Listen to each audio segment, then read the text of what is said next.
So I just suffered through a 1 hour and 15-minute cringe fest that was the Road to F9 concert reveal party. And what you're probably asking is, was it worth it? Yes. Fuck yes it was.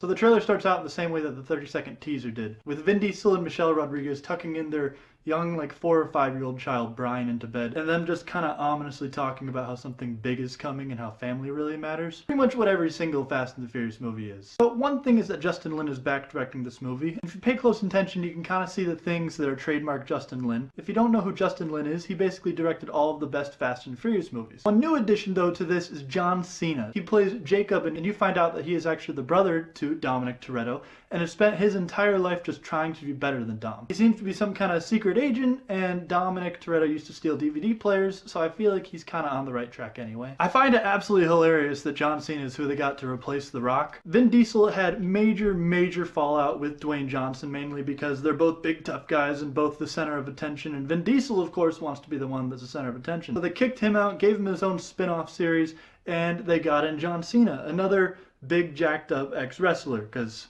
you know, why not? I'm actually really excited about this because I think that John Cena is a very underrated actor and kind of the perfect addition to have to this if they insist on not having Dwayne Johnson in it. One thing that I do think is a little bit bullshit though is they brought back Charlize Theron as Cypher. Now Charlize Theron is a very good actress and I'm not bashing on her in any kind of way. I'm pretty much just bashing on the character of Cypher, who was easily the most boring aspect of the last movie, and they could have really done anything to bring in John Cena's character without having Cypher be the one to do it. Another thing that I also don't like is that Mia is in this. Now, we don't know why Mia is in this. There hasn't been any release as to what her aspect is in this movie. But the one thing that I'm really hoping they didn't do is kill off Brian. What I'm hoping that they did is just kind of brought her back, and maybe Brian is back watching the kids or whatever. But I don't know. We'll see where that goes. But it is concerning to me that she is a part of this movie. Now, the big aspect about this trailer that I'm still thinking about and that undoubtedly everybody is talking about is the fact that Han is back. Surprise. Nice clubhouse.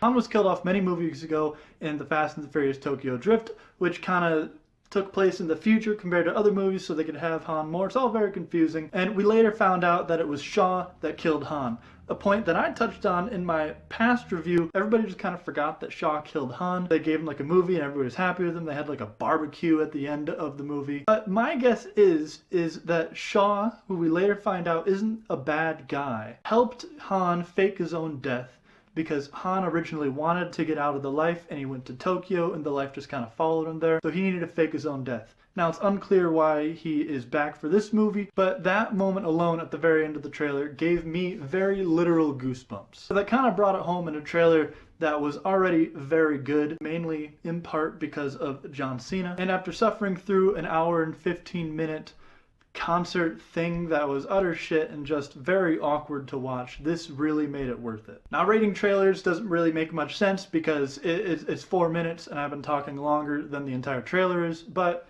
I'm still going to give this a 10 out of 10. It was fucking phenomenal. Trailers that give me goosebumps will always get 10 out of 10. So I'd love to know what theories you guys have about this. Please put them down below. But that is all for now. I plan on doing a more in-depth talk about the Fast and the Furious franchise in a later video. For now, make sure to like, comment, subscribe, and check out my other videos.